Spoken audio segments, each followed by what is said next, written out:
Alrighty, Lumberjacks, welcome back to another Logging from Scratch episode. So this time around, we are going to continue our processing. So we were doing some road cleanup somewhere over there.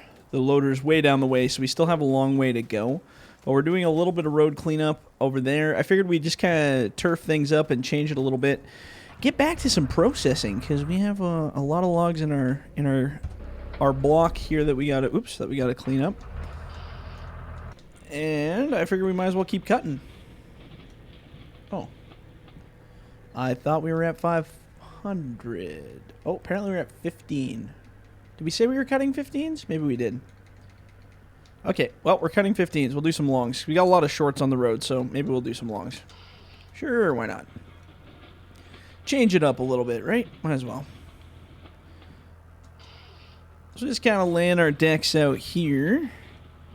No real rhyme or reason to how we're going to load or what our plan is yet, but we'll put it here for now. By cutting these in the size of 15s, it's definitely going to make things a little faster for us for sure. Because we'll be able to just mow through these decks that we have down, which is good because the more logs we have interacting with each other, the more lag we're going to get. So maybe we'll just play it by ear and do some long logs. Get some of that long stuff. It was actually pretty funny. I was watching this video today. I guess I don't know if it's Rome, somewhere Rome it says, there was a guy who fled the police in a skidder. He fled the police in a skidder and then dived off into the bush. If you guys have not checked that story out, I was dying laughing. I had to send it to a bunch of my logging buddies because I thought it was just so funny. I said, you're not a real logger until you fled the police in a skidder. Like, come on, man. Actually, I think my true hero would be the guy that fled the police in a buncher. That would that'd be even better, but still pretty funny. Yeah, I was just like, okay, guys running from the cops in a skidder. Sure. Why not, eh? Oops. There we go. So we got lots of mods in development, lots of plans, upcoming good stuff, which is pretty exciting. It's a lot of work, a lot of things we're doing. It's just a lot of content that we want. There's a lot of things we want like now, but we have to do the work. Yeah. There's just a whole bunch of things. I'm like, oh, I want to build this and I want to build that and I want this and I want that, and it's like, well, one thing at a time. Got to take our time. It'll take us a while before we get everything all nice and sorted out, but we're definitely moving at finally a much quicker pace than we were before. We're getting a mod out at least every week to 2 weeks, so depending on how things go. It's usually 2-week cycle is what I like. Every 2 weeks a new mod. If it's something simple like a trailer or something that doesn't require as much work as a machine, then we can, get that out there a lot quicker. But for machines and stuff, usually a 2-week cycle. Plus, we don't want to overspoil you guys. If you give you too much, then, you're just not gonna appreciate it as much. I want you guys to feel the love every 2 weeks as opposed to every week. It's more fun that way. But we'll see how things go. Production might crank up too as we get more on our path. Should hopefully have a low bed here coming soon. That'll be the next thing I'll probably be showing off in the video because, well, in our multiplayer series, if you guys haven't watched it yet, we have started a multiplayer series, which is it's moving a little bit slower than this series. Obviously, we only record once in a while, but we've taken our equipment to the top of Grizzly Mountain. So same map as we're doing in this Logging from Scratch series. So same map, but a different area of this map. So we're a lot higher up. Makes things a lot more interesting. So I was originally going to go that way, but I've kind of decided, well, what's the point in going that way if we're doing that in the other video? So I was going to leave the top of the hill for something else. What I might want to do is actually hit up the swamp in this one, because there's a cool swamp area that I put over kind of yonder to my right there. So the swamp's just down that way up against the side of the mountain right before the lake. So I'm thinking maybe we'll low bed some gear over there when we do get our low bed all set up, and we'll start processing or cutting over there. And then we got a skidder that's getting worked on. So if you guys haven't seen the skidder, well, who knows, by the time this video comes out, maybe you guys will have seen the skidder, who knows. But if you haven't seen the skidder, go be a Patreon, because you guys can see some detailed updates on what's going on there. Patreons get access to lots of information that we don't release publicly, because you know what, those guys are they're paying money, they're supporting.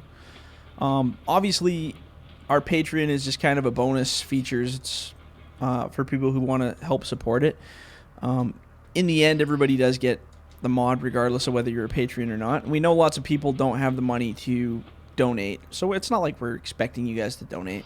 We do appreciate every single person who does donate to support us, to help kind of, you know, cover costs and all that fun stuff, but by no means do we expect it from everybody. Like, I'm not going to consider you any less a fan if you're not supporting our group via financials. Like, that's not what this is about. This is not about money at all, as I've always said 100 million times. If we can make money off of it as well, that's great. But, you know, like I have said probably numerous times in videos, if tomorrow suddenly there was absolutely $0 coming in to help keep it maintained, I wouldn't stop doing it. I don't think any of us would stop. We might have to rearrange things a little bit as far as like website costs and advertising, that kind of stuff, but there's no way we would drop it like permanently or anything. So to the people who are supporting us, we got to give you something. Like, we can't give you mods because Giants shut that down, even though there are lots of groups still doing that, which kind of chaps my butt a little bit. There's nothing worse than getting a letter from Giants saying that you can't do something, and then you sit there and watch all the other people just go ahead and keep doing it without any kind of repercussion. That sucks. But you know what? I try not to think about stuff like that because, you know, keeping positive is the key to being a good artist and having fun with your work. So it's a whole nother world when you get down to dealing with finances involved in a group and finances involved in paying for stuff and advertising and websites, and, you know, I kind of miss where we didn't have any of that. I don't like this to be financially a thing. That's why when people are always like, you know, oh, there's money, and it's like, well, I don't care. Like, it doesn't help me any. You don't see me retiring early or quitting my multiple jobs to, you know, live in my fortune from Patreon or my fortune from YouTube. It's just not a thing. It's just not something that's happening. Even the bigger guys, like, they don't make enough. Well, I'm not going to say everybody, but there's a lot of the bigger ones who have, you know, a crap ton of subscribers, and even I've seen their financial reports and stuff, and even they couldn't retire on this. You know, like, some of them only make, you know, I've seen some of them with 500,000 subscribers or more, and yet they still make under 30,000 a year. Now, I mean, some people can survive on 30,000 just fine, you know, like within reasonable amounts, but a lot of us, that's just kind of getting by, especially if you have a high cost of living wherever you live, right? So, I mean, I'm not going to say 30 grand's bad and it's a great accomplishment, but I personally could not live on 30 grand a year and still do all the stuff I do. It just wouldn't be possible. So regardless of how big we get and how much stuff we get from it, it's not ever going to be a replacement from, at least I don't personally see it as ever being a replacement for, you know, working your jobs and making money that way. So, yeah, I don't know. We'll just have fun with it. YouTube's always dynamically changing. You know, we're always taking things away and adding things and changing the monetization and making less money or more money, or there's really no rhyme or reason to the way they do things. They're constantly trying to improve it, and I have seen improvements from them as a platform, but I don't know. I don't really look at it as a business perspective. I don't look at this as like, oh, this YouTube is a big source of income, we need to pay attention to that. It's more of a, oh, cool, we made, like, you know, $25 or $50 this month. That'll help pay for the website or the advertising, you know, totals.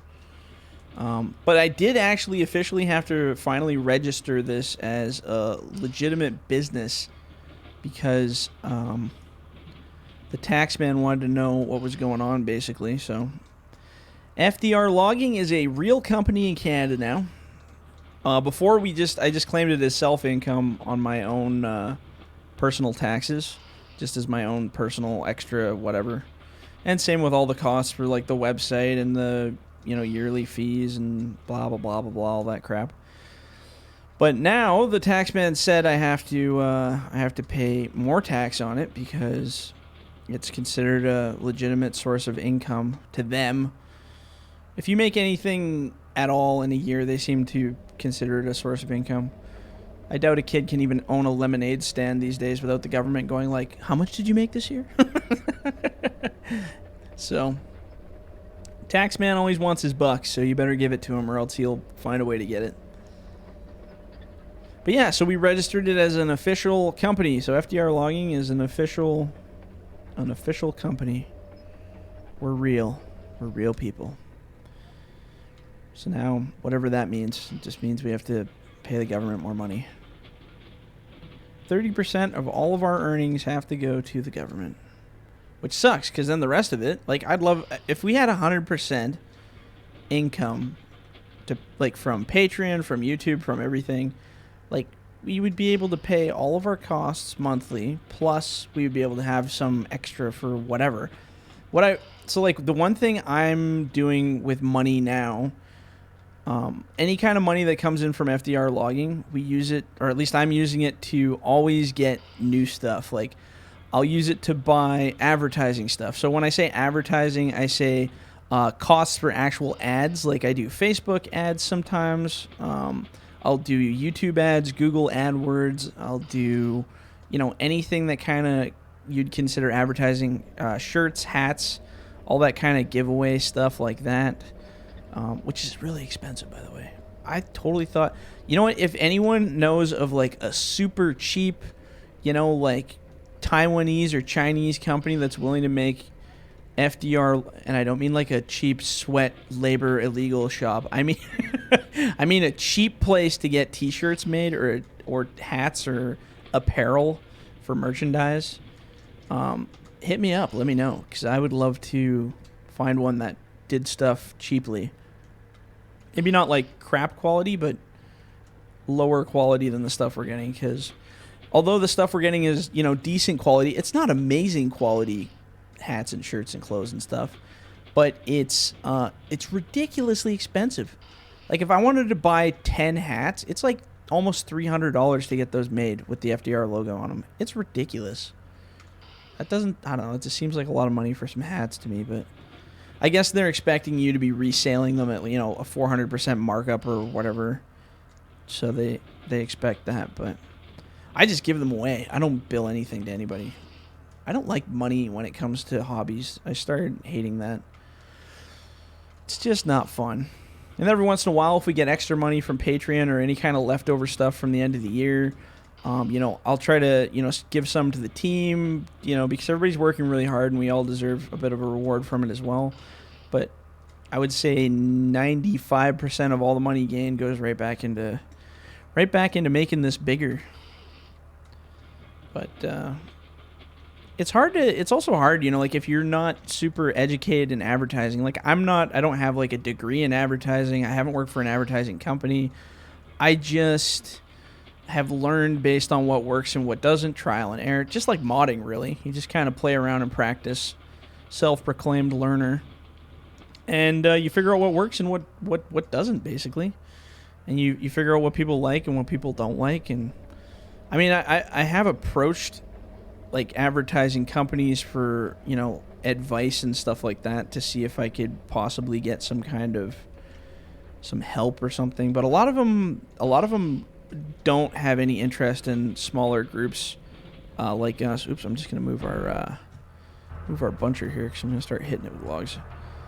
A lot of those bigger ones don't have any interest in little companies like us because, like what's the monthly amount I can spend on advertising is like maybe a maximum of $200 or something like that, which may sound like a lot to some people. Like to me, $200 is a decent amount to spend in a month, but to those guys, it's like a laugh because those bigger even the smaller advertising companies aren't even interested in a contract with someone or advice unless you're spending like $250,000 a month. Like those guys are into the big fish. So like I was looking at the analytics on some of the people, like what's a good example? What was the one I looked at? It was a car company. Which car company was that? Toyota car company. So when they're advertising their ads, they do something called a pay per click or whatever, right?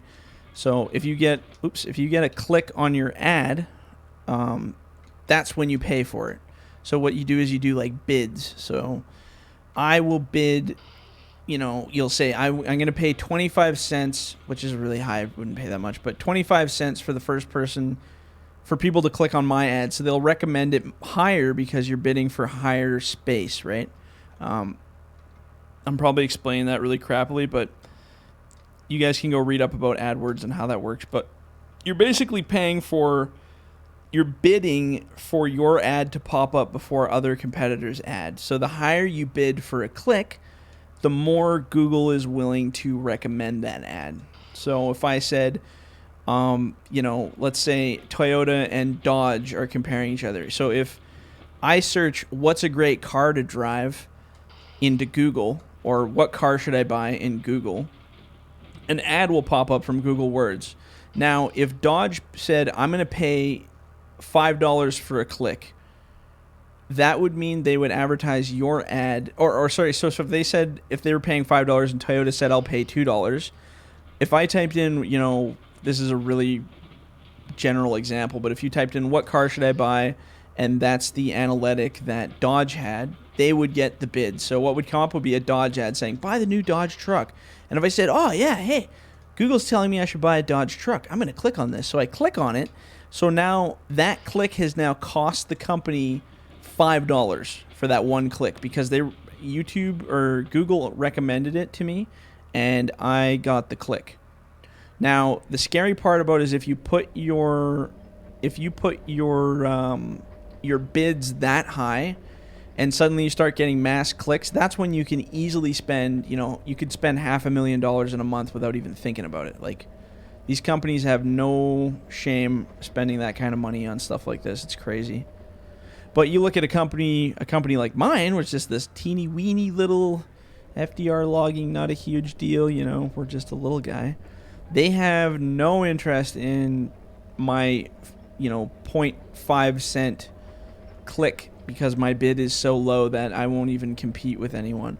But the bonus to me is I have a very niche market. There's not a huge amount of logging advertising going on out there. So we have a very, very niche market. So although my ad bids are a lot lower, there's less people searching for logging simulation, obviously, so I don't get these massive amounts of competitors and clicks and stuff like that. But yeah, I don't know. It's a neat system, and you really got to take your time and learn it. Trial and error, spend some money, lose some money. I've spent a lot of money on stuff like that. So, but this year, I don't know. I think we might cut the advertising down a little bit. It feels like a bit of a waste of money. We're gonna redirect, maybe do some more fun draws and stuff like that, and. But yeah, the whole point of all of it is that we do appreciate anyone who does support us financially like that. The money does go to things to help perpetuate the company. It does go to things that will, reward fans, reward Patreons, draws, helping people out. If you guys have ideas, like as Patreons or as people who have supported us financially, that you want to put forward to us, like, hey, maybe put some money aside to do this once a month or this once a year or this every 3 months or, I'm always looking for ideas, and I do like hearing feedback from people on where to put money.